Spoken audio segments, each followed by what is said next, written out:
Hello, I'm Kevin Mangan. And I'm Herb Coach, and we're with the Chicagoland Lionel Railroad Club. Lionel has gone all out with this Erie Vision Triplex Super Set. It's on pages 12 and 13 in the 2024 Lionel catalog. It includes the awesome Erie 5016 Triplex steam engine, which has 3 drivers, 2 under the engine, and get this, the tender has one. What an arrangement. The set also includes 15 premium cars, with 2 of them having Vision features, the stock car, and Woodside caboose. Lionel's catalog states that the Erie Triplex was a compound Mallet, with high-pressure steam going to the center pair of pistons first. The left piston exhausted steam to the front pair of pistons, and the right to the rear, which powered the engine wheels under the tender. Predictably, the problem with these large beasts was not power, but appetite. The boiler would struggle to keep up pressure against the consumption of 6 cylinders. As the fuel of the tender was consumed, and it ran light, regardless of the design to compensate for variable traction under the tender, wheel slippage could be the issue. Actual wheel slippage and sound effects are part of Lionel's authenticity to this model. And there is much, much more. What a cool engine this is, you know? Yes, it's a fabulous engine. It's fantastic to look at and fun to play with. Kevin, we got to take a look at this engine. I agree. Hey, let's get into engine inspection. This has a nice coupler in front, nice scale coupler. It does. It's a beautiful looking coupler with a functioning cut bar or coupler release. Oh yeah, that goes up and down. So there's nice stair access to the boiler. And does that boiler open? It does, just like the real one, for maintaining and cleaning. I like it. And the lights have different colors, right? They do. You can cycle through them. You can go from green to white, back to green, or you can turn them off. And normally the engines would run without any color at all, but they run color when they're with a train, following a second train, or a continuation of a train. That's always good to know.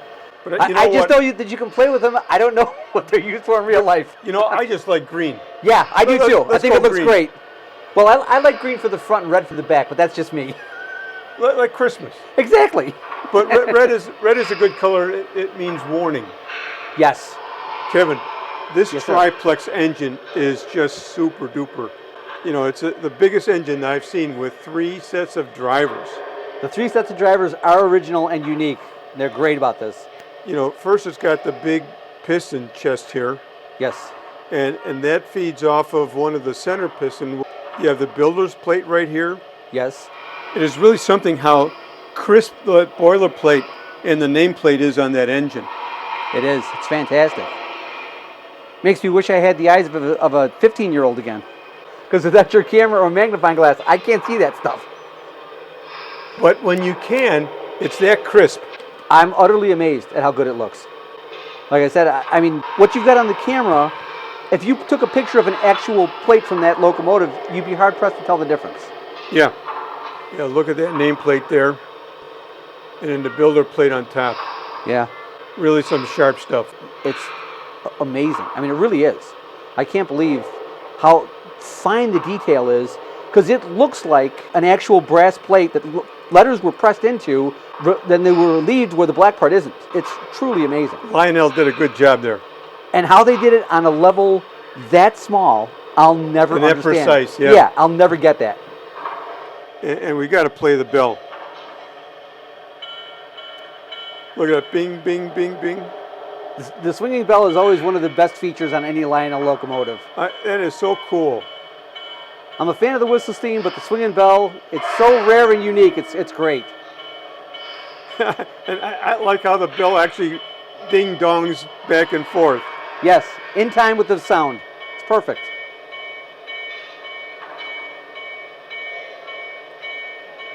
You say that this engine is in one piece? It's not a separate tender and a separate engine? No, it's actually connected in the middle. You can take it apart for working on it or servicing it, but it's all one piece. It comes out of the box, and gets moved around exactly as it looks right here. It's screwed in. It's screwed together. Yes, there's a pin in between the tender and the caboose, but it's permanently attached. You can take it apart, but it's not something you'd want to do by yourself. Well, let's take a look at this engine. We got the smokestack, we have the water pumps, and we have the sand domes. Sand domes. Those are the sand domes. You can see the lines coming down to the front of each driver to put sand on the track. And this is the steam dome. That is the steam dome. So these are the pop-off valves. That's the whistle. Another set of sand domes. And like you said, you can see the line going down to the wheels. Yep. Yeah, right here and right there. there. And then you got the grab rails for maintenance and the running boards so people can have access to the boiler. And I just like all this linkage. It looks like a lot of work when you have to work on it. Yeah, no wonder diesels This became would be popular. much easier. You have the fireman figure. Well, we got a real good look at the fireman here, and looks like he's operating some valve. That's what it does look like. Nice big 5016. A lot of detail in the cab, even though you can't really see it because there's no way to look in there. Yeah. I mean, even from the back, I think you got a shot of this earlier, but you can see like there's two separate fire pits places to put coal in. Very cool. And you got the ladder for access for the engineer and the fireman. Yes. And on the side here, these wheels, these massive drivers. This was meant to take, I think, 500 cars. I think they said that it would handle like 640 cars, but nothing back then could handle that kind of pressure. Yeah, the knuckles would fall apart. All the couplers' knuckles would all fall apart. The frames of the cars couldn't handle it. Just too much weight. Yeah, these were reverted to pushers after a while. They weren't good enough to run the trains, or they weren't fast enough to run. Well, again, they could move a ton of weight, but they couldn't go very far because they would burn through fuel so fast, and they could only go 10 or 12 miles an hour. That was it.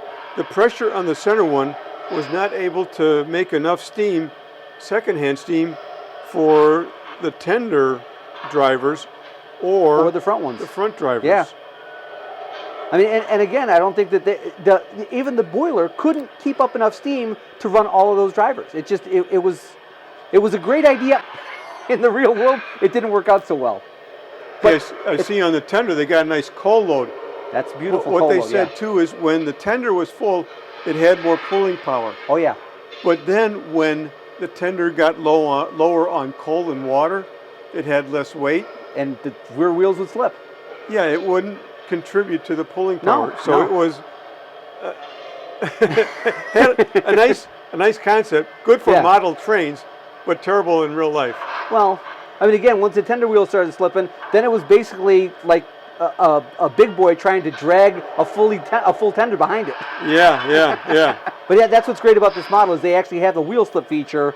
Instead of just having the sound, you've got the actual wheels slipping, which is a fantastic feature on this locomotive.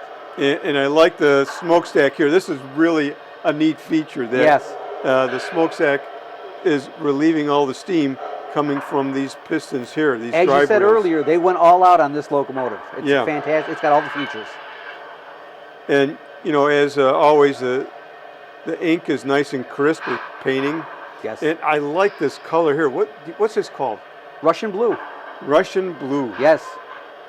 Which is kind of, I think this color looks fantastic. But they made a previous Erie locomotive, Lionel did, and a lot of people complained about the color. I don't complain about the colors because the color. Well, this color tops it. Yes, this color is a little bit darker, but it looks perfect. Like I said, when I took it out of the box, I was shocked at how good it looked because it looks perfect. Pleasantly shocked. Yes, very pleasantly shocked. Their blues are perfect. They're right on the money. Nice coal here. Access to the switches is where? Access to the switches is in the tender, believe it or not. It's right underneath the coal. This comes off, and you've got your switches right here. And this wire, actually, because this is in the antenna. Okay. But you've got your run program switch, You have your, and this is new on this locomotive, you've got either Bluetooth or 4-digit addressing. So you got to switch which one you want. On the old locomotives, it used to be Bluetooth or no Bluetooth. That's not on the cards anymore, because all of their locomotives after this have 4-digit addressing. So we've got 5 switches for this locomotive. Run program, Bluetooth or 4-digit addressing. You have your main smoke unit, which is the stack in the front, your whistle smoke, which is also in the locomotive, and then your tender smoke, which is the smokestack at the very back of the tender. Yeah, it's interesting that they put all these switches in the tender. It is. When I look at this, I'm like, where else would you put them? Because you don't have a big steam dome or sand dome on the locomotive like you do on some other ones. So it's either underneath or right here, and this I think is perfect because nobody knows it's there. Well, let's put it back. And it's held in place with 4 magnets, one at each corner. Looking at the back of the engine, you can see the Lionel coupler. That one is functional. It is. Can you trigger that? You can. Oh, nice. And then we have the cut bar again. Yes. And this is kind of cool, this smokestack. Yep, for the rear drivers. And the lights. The lights are just like the front. You can go red, white, or off. I'm a fan of red. I like red also. And then you got all this detail here, the grab irons, the ladder that's going up. Rails, yeah, everything. And on top here too, you have the water reservoir. Yes. You also have, if you when you back up, you have a reverse light. Okay, good. Well, that's intense. Let's get some smoke in this engine. Where do you put the smoke? Like there's 2 places to put smoke. You've got one in the front that powers this smoke and the whistle smoke, and then there's a separate one in the tender that you fill through the rear. So just put a little bit of fluid in here and a little bit of fluid back here. What's actually really cool about this locomotive that some people don't realize is that it's actually 2 locomotives connected. This is a completely separate locomotive than this is. As far as the electronics goes? As far as the electronics go, yes. Sure. There's a little smoke out of this whistle. Yeah, you can see the laser getting caught in the smoke. Let's check out the whistles. How many are there? There's 5, number 1. Number 2.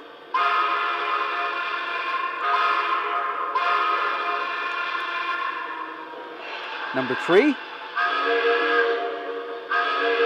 Well, I kind of like that one. Yeah, that's a good sounding one. Number 4. Kind of similar to number 1. And number 5.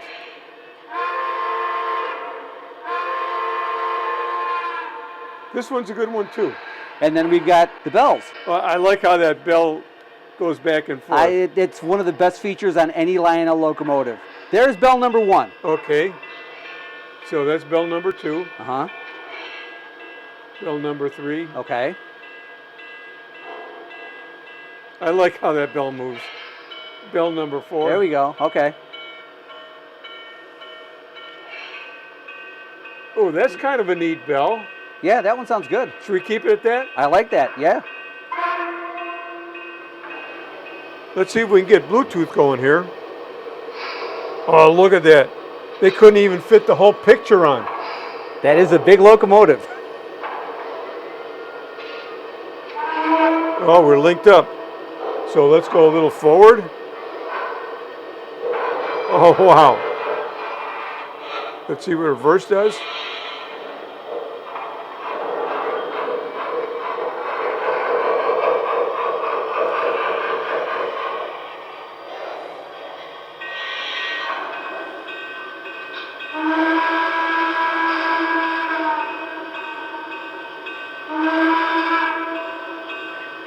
Susquehanna, this is engine 5016. Air is made. Brake test complete. Are we clear, full? Hold for track orders. Dispatch out. Let's see if we can get some talking instructions going. Go forward.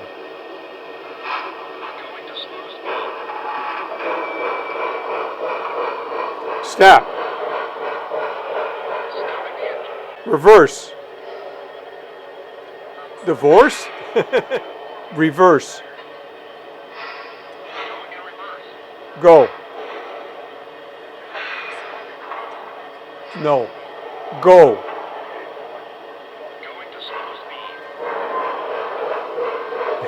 Interesting. Eventually it gets a command through. Stop.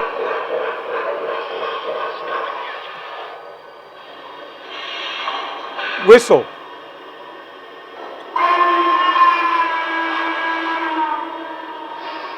Kind of funny how it understands some commands and not others. It is interesting. Yeah. Okay, I think we proved our point. Kevin, there's a lot of engine here, and on the bottom you can really see what is going on here. Yes. Way in the back, you got pickup rollers for the tender. 2 on the tender. And you then have 3 on the main locomotive. Yeah, under the first engine, there's pickup rollers. Under the second engine is 1 pickup roller, and on the third engine are 2 more pickup rollers, Yes. which is under the tender. That's a lot of power. So let's measure this thing to see how long it is. Here, why don't you take the tip there All right. and go all the way to the end. To the coupler. There you Yeah, go. to the coupler. So I got 27 3/4 inches. That's a lot of engine. For one piece? Yeah, Yes, it and is. from the step to the step. From the step to the step. Yeah. There you go. From the step to the step, we got 26.5 inches. And then from the pickup roll, let's see, how far is the pickup rollers from those two? Oh, these two Yeah, are but 4 3/4. okay.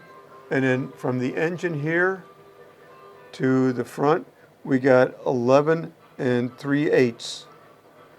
It's a lot of pickup rolls, and you know that's good for switches. It and is. This is cabled. This has got a cable tether, right? Yes. So as far as I know, here, let's yes. go from The this back one- to the front. Yeah, the back to the front. And that's 18 5/8 inches of pickup rollers, which is well beyond what any switch Yeah. problem would have. You'd need one diabolical custom switch to outdo that. Yeah. And we're not going to build one. Okay, let's see how much this weighs. Oh boy. So this engine weighs 14 pounds, 4 ounce. It That's kinda a lot. grew. Yeah. 14 1/4 pounds. Honestly, I would have figured it was probably 11, 12 pounds when I picked it up, but You just got stronger. it's well, I mean, again, like I said, it's heavier than any locomotive I've ever picked up before, that's for sure. I am sure it can pull about 100 cars the way it is right now.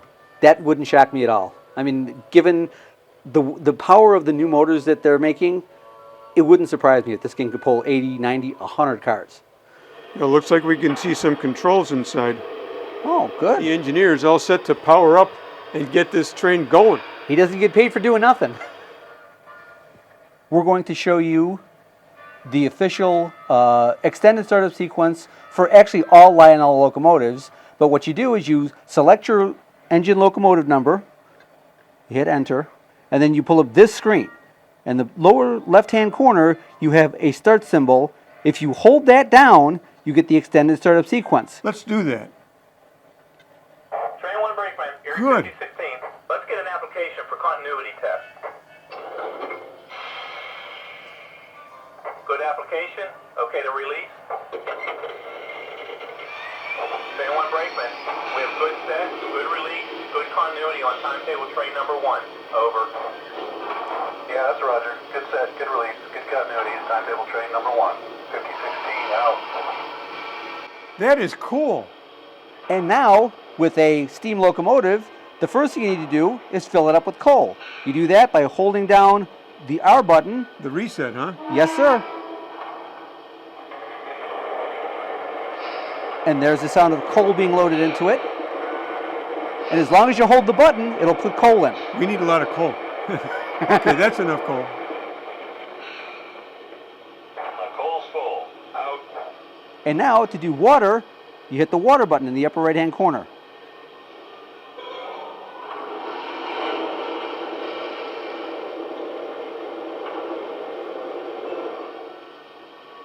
The water tank's full. Out. And now we're full of fuel. So let's get ready to go. What do we do? Sequence control? In sequence control, if you just hold down the aux1, if you hold down the aux1 button, it will put in sequence control. You'll hear a bell chime and a whistle chime when it's in sequence control. We're there. Now, every time it starts and stops, it'll run through the automatic sequence control of the locomotive, like this.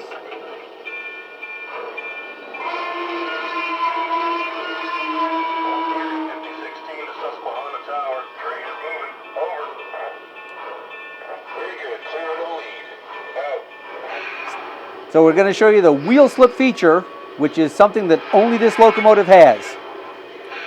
And that's done by starting off with the brakes on, increasing the throttle to a normal cruise speed, and then releasing the brakes, like this.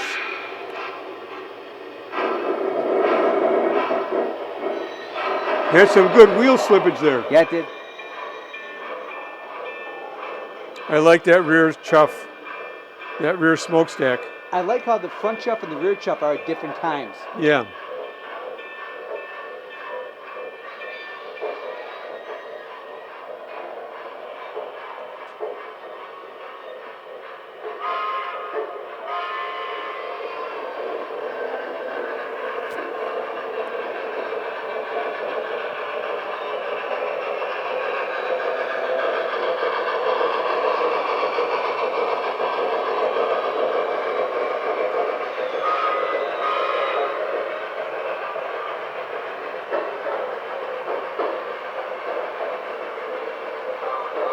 They gave some nice cars to this layout. We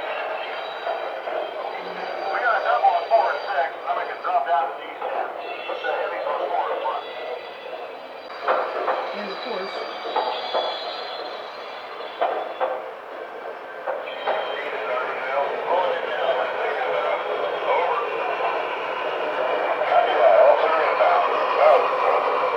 I'm running out on the front deck to grab the orders for the next one.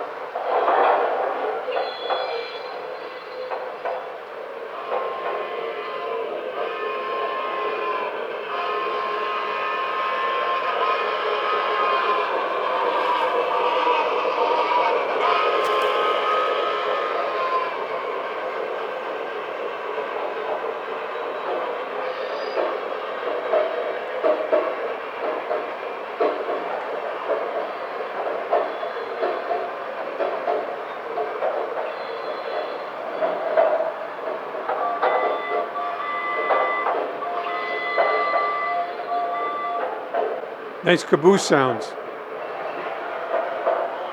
We got a double on 4 and 6, then we can drop down to the east end. Put the heavies on 4 in front. Go ahead and do some of the sequences of the caboose. okay. Hey, what do you got on the stove? Is that down cornbread? Yeah, you aren't getting any. Got 'em. The usual speed restrictions up on the hill. They got a tie gang just out east of Springfield. And we got an extra pickup today there too. We might be on the wildest trip. Looks like we got Tom hogging today. You know what that means? Yep, we'll be done in record time and hitting the Aspen hard tonight. All our papers are in order. Your boss says we're good down on the east end. Let's get rolling while I call for signal. Did you get the orders from the office? Got them. The usual speed restrictions up on the hill. They got a tie gang just out east of Springfield. And we got an extra pickup today there too. We might be on the wildest trip. Got some nice crew talk here. Yes, it does. We only got 20 minutes to work, then we got to clear up for a westbound. Let's get to it. Oh, wow! Watch that slack! I just spilled coffee all over the train orders. The track is clear. You're good to go. Out. Join speed from the viaduct on the way back down. Keep that fire high. Erie, 5016 to Carbondale. Train's coming in. Am I clear? Over. Copy that. All lined up and clear inbound. Dispatch out. Ease her off, George. We're making good time, but I can't keep this fire off.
junction. Over.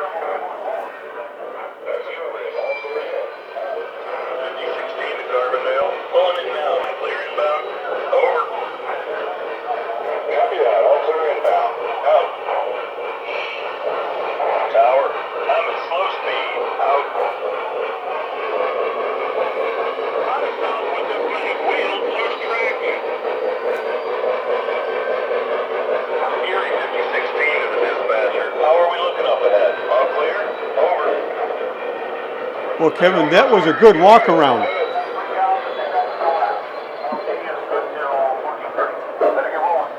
Hey, we got the caboose talker. Let's get some caboose talk. I'm seeing sparks. We better stop before something catches fire.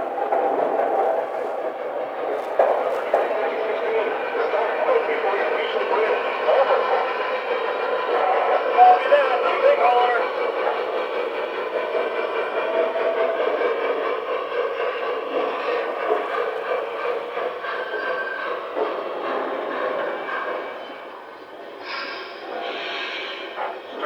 We've stopped.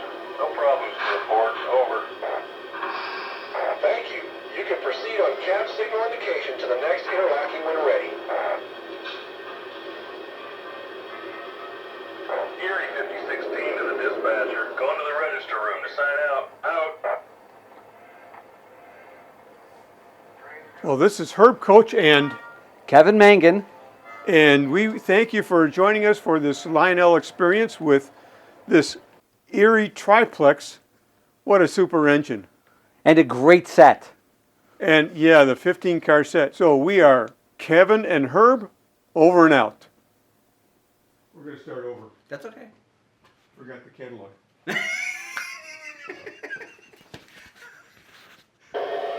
and we got to play the bell.